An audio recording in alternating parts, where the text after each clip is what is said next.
Misalkan kalau diputusin pacar gimana kan sakit hati banget ya. Halo, selamat datang di channel YouTube saya. Sebagai seorang pakar overthinking coach, saya ingin memberikan materi yang lengkap tentang overthinking.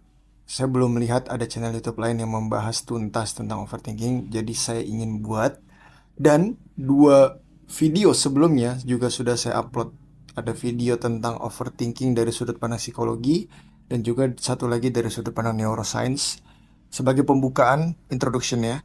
Buat yang belum nonton silakan teman-teman tonton, linknya ada di deskripsi. Dan yang ingin join grup WA pejuang kesehatan mental binaan saya pun juga bisa klik linknya yang saya taruh di deskripsi juga.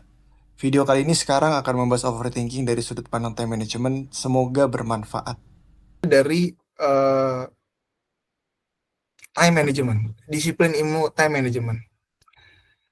Nah, disiplin ilmu time management ini, overthinking ini adalah bentuk mubazir ya, mental yang mubazir, karena waktu kita terbuang percuma, nggak ada hasilnya, zero, nol gitu ya. Jadi contohnya prinsipnya 80% waktu habis dipikirin aja, sementara 20% di action. Nah, inilah yang akan bikin produktivitas jatuh. Nah, secara ilmu time management, kita tuh sebenarnya nggak boleh eh, apa namanya,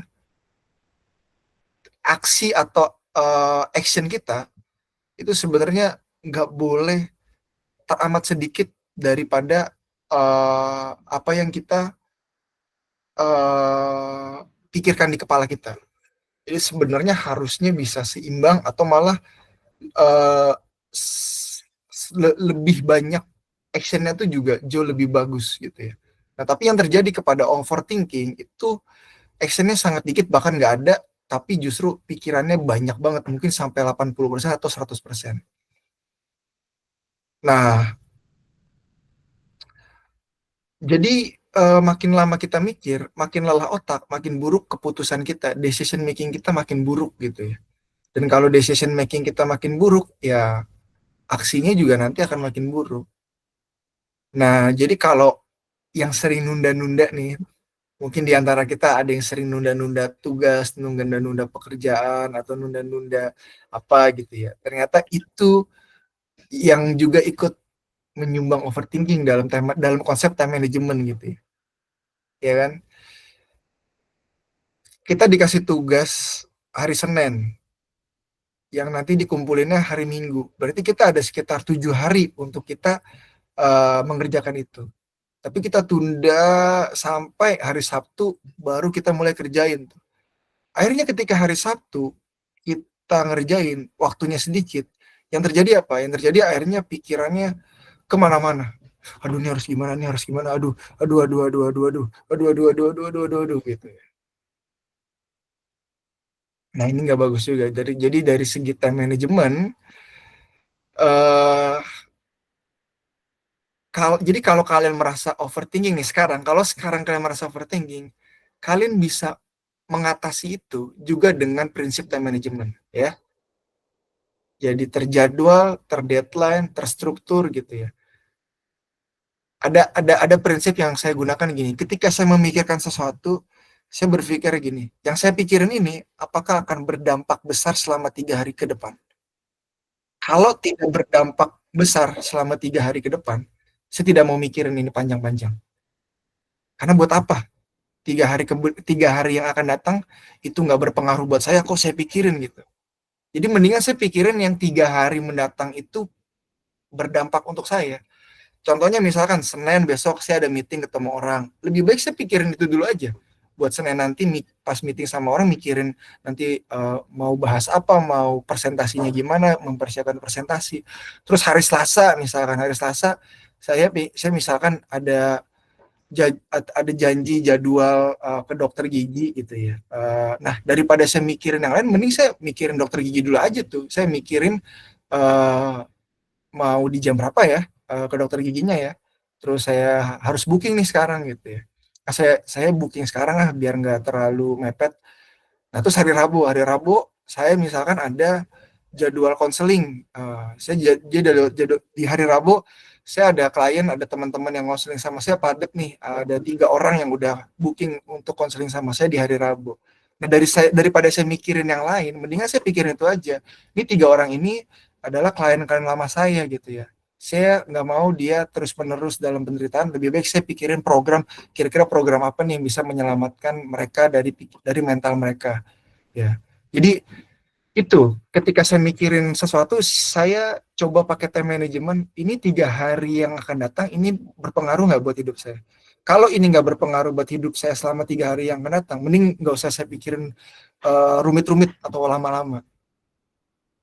Ya, saya pikirin yang ini aja yang 3 hari ke depan. Yang ya, itu salah satu contoh framework. Sebenarnya ada banyak framework ya, teman-teman bisa cari atau pilih framework yang lain. Tapi kalau saya salah satu saya pakai itu.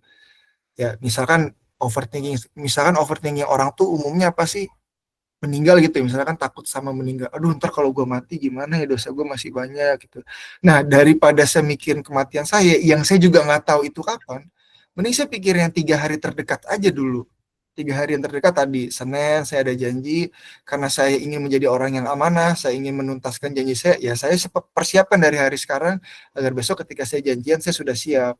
Oh, besok tuh saya janji sama orang dan saya sudah janji akan presentasi. Jadi saya siapin presentasi dulu aja. Oh, hari Rabu saya sudah janji sama klien. Jadi saya harus mempersiapkan itu aja. Daripada saya mikirin kematian, nggak tahu mau kematian saya kapan. Nah itu, karena itu tidak berdampak untuk 3 hari saya, maka saya udah nggak perlu saya pikirin gitu ya. Harusnya apa namanya? Secara time management, apa maksudnya di low priority-in. Nah, time management ini juga kaitannya erat dengan tulis menulis. Jadi harus ditulis, harus di breakdown. Nggak agak susah kalau pengen time management tapi nggak ditulis dan nggak breakdown. Nggak ada catatannya tuh menurut saya agak susah. Gimana bisa memonitor jadwal atau time atau waktu kamu gitu ya. Kalau kamu nggak nulis, kalau ditulis kan kelihatan. Oh ini janjinya jam 1 jam hari Senin dari jam 2 sampai jam 3 gitu ya. Oke, saya ada waktu 1 jam gitu ya. Berarti nanti persiapannya bla bla bla. Nah, itu harus saya tulis gitu ya.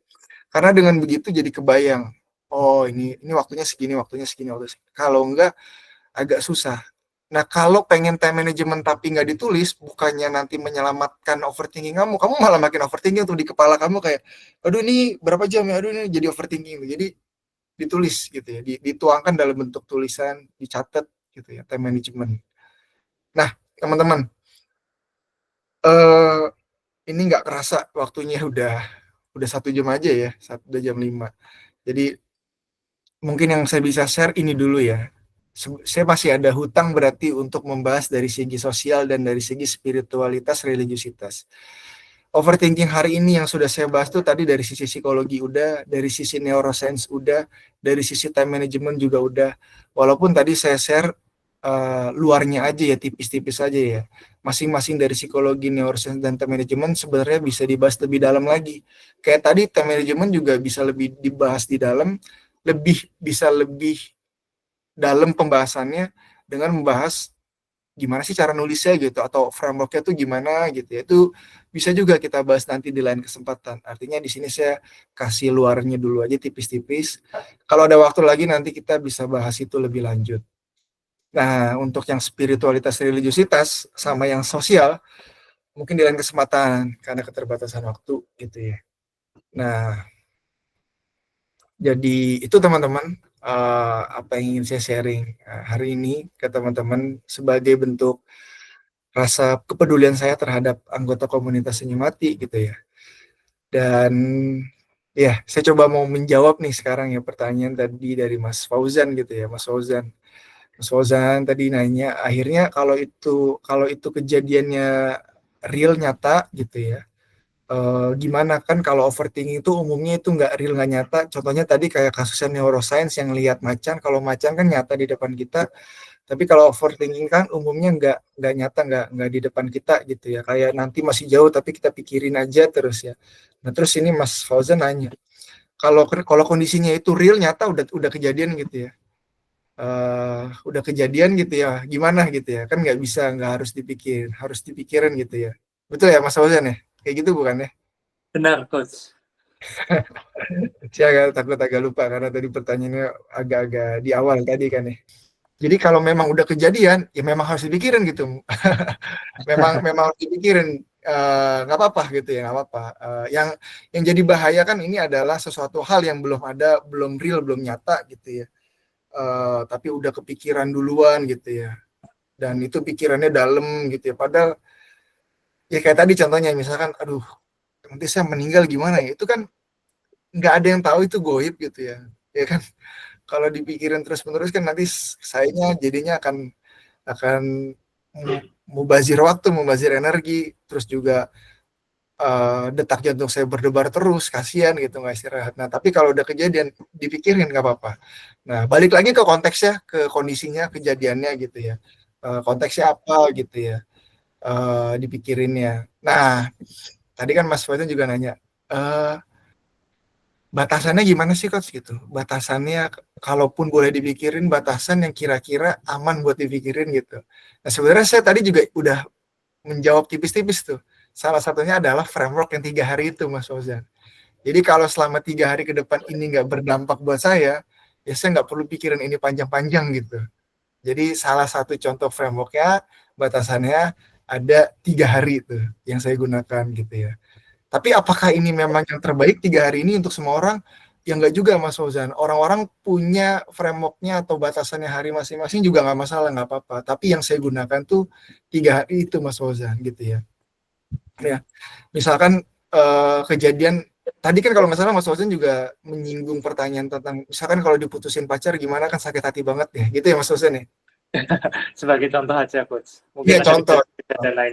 Atau orang-orang di luar sana kan pasti banyak yang mengalami itu ya. Iya. Putus percintaan, sakit hati, kepikiran gitu.